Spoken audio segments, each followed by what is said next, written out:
Hi hello అందరికీ. ఈరోజైతే మేము పసుపు హార్వెస్ట్ చేస్తున్నాము. ఇప్పుడు 1 ఇయర్ అయిపోయింది. పసుపు హార్వెస్టింగ్కి వచ్చిందని మనకు ఎలా తెలుస్తుందంటే పైన దాని ఆకులు వడలిపోయినట్టు అయిపోతుంది, ఎండిపోయినట్టు అయిపోతుంది. మొక్కకు నీళ్లు పెట్టినప్పటికి కూడా పైన మొక్క ఆకులు వాడిపోతే కింద పసుపు అయిందని మనకు అర్థము. మేము ప్రతి సంవత్సరం కూడా ఇలాగే పసుపు హార్వెస్ట్ చేస్తూ ఉంటాము. మాకు కావాల్సినంత పసుపు తీసుకొని మళ్ళీ మిగతా చిన్న చిన్న కొమ్ములు వేర్లు ఉన్నాయి అవన్నీ మళ్ళీ మేము నాటు పెడతాము. అయితే ఈ పసుపు హార్వెస్ట్ ప్రతిసారి వచ్చినంత అయితే ఈసారి రాలేదండి. ఈసారి ఈల్డ్ మాకు చాలా తక్కువ వచ్చింది. ప్రతిసారి మా ఇంట్లోకి సరిపోయేంత పసుపు వచ్చేది. ఈసారి అయితే చాలా తక్కువ వచ్చింది. మరి ఎందుకో అర్థం కావట్లేదు. ఎప్పట్లాగానే దీన్ని అయితే మంచిగానే నీళ్ళు, బియ్యం కడిగిన నీళ్ళు అవన్నీ ఇస్తూ బాగానే పెంచాము, కానీ తక్కువ వచ్చింది. వేర్లున్న పసుపుని మళ్ళీ నాటు పెడతాము. ఈ వచ్చిన పసుపుతోటి పసుపును గ్రేడ్ చేసి మంచిగా కడిగి గ్రేడ్ చేసి ఎండపెట్టి, మా దగ్గర టర్మరిక్ సోప్ ఉంది కదా, ఆ పచ్చి పసుపు కొమ్ము ఎండిన తర్వాత దాన్ని మంచిగా పొడి చేసి దాన్ని టర్మరిక్ సోప్లోనైతే మేము యూజ్ చేస్తాము. ఈ పచ్చి పసుపుతోటి చేసే ఈ సోప్ అయితే చాలా బాగుంటుంది. చూడండి ఈసారి ఇంత వచ్చింది, చాలా తక్కువే అన్నట్టు. ఈ పసుపులో కుర్కుమిన్ అనే కాంపోనెంట్ ఉంటుంది. ఇది మన బాడీలోని రోగ నిరోధక శక్తిని బాగా పెంచడానికి ఉపయోగపడుతుంది. ఇంకా ఇక్కడ నేను మిగిలిపోయిన పసుపుని నాటు పెడుతున్నా. మా కన్నమ్మ కూడా చూడండి, తను కూడా ఇక్కడ నాతో పాటు ఈ పసుపు నాటాలని ఈ మట్టి దగ్గర వచ్చి ఆడుతూ ఉంది.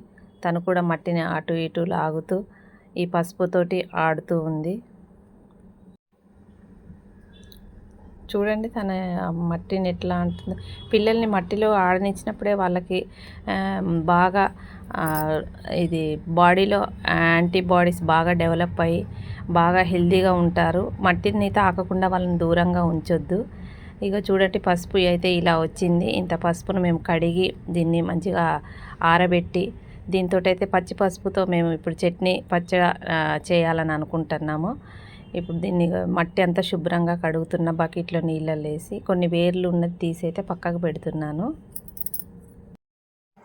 ఈ పచ్చి పసుపుతోటైతే చట్నీ చేద్దామని మేము పచ్చిమిర్చిని కోస్తున్నాము. ఈ పచ్చిమిర్చి మా ఇంట్లోవే, ఇవి బాగా కారం ఎక్కువ ఉంటాయండి, అందుకే కొన్ని 3 తీసుకున్నాము. ఇప్పుడు పీల్ చేసినటువంటి పసుపు కొమ్ములు, పచ్చిమిర్చి, వెల్లుల్లి ఇవన్నీ ఫైన్గా బాగా మంచిగా సన్నగా చాప్ చేసుకోవాలి. ఇప్పుడు వెల్లుల్లిని అయితే ఇలా చిన్నగా సన్నగా కట్ చేస్తున్నాము.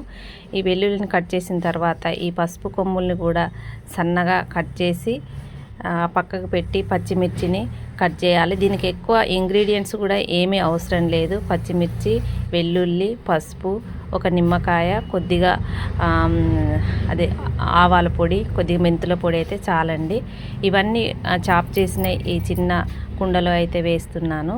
వేసిన తర్వాత దీంట్లో ఒక నిమ్మకాయ కట్ చేసి నిమ్మకాయ రసం పిండి తర్వాత అది మంచిగా కలిసేటట్టు కలిపి దాని మీద ఆవాల పొడి, మెంతుల పొడి, కొద్దిగా జీలకర్ర పొడి అన్నీ వేసి బాగా కలుపుతాను.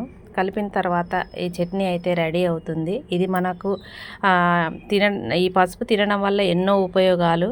మనకు వంటిల్లే వైద్యశాల, ఆహారమే ఆరోగ్యం, ఆహారమే ఔషధం అని అంటారు కదా, ఇలాగే ఇది కూడా ఒక ఔషధం లాగానే మనకి రుచికి రుచి ఉంటుంది, హెల్త్కి హెల్తీగా ఉంటుంది. అందువల్ల ఈ పసుపు కొమ్ముతోటి పచ్చి పసుపు అవైలబుల్గా ఉన్న వాళ్ళు ఇలా చట్నీ చేసుకొని రోజు ఒక ముద్దైనా తినడం వల్ల మంచిగా హెల్త్ బాగుంటుంది. చూడండి అన్నీ కలిపిన తర్వాత ఎలా కలర్ఫుల్గా గ్రీన్, ఎల్లో, వైట్ ఎంత బాగుందో.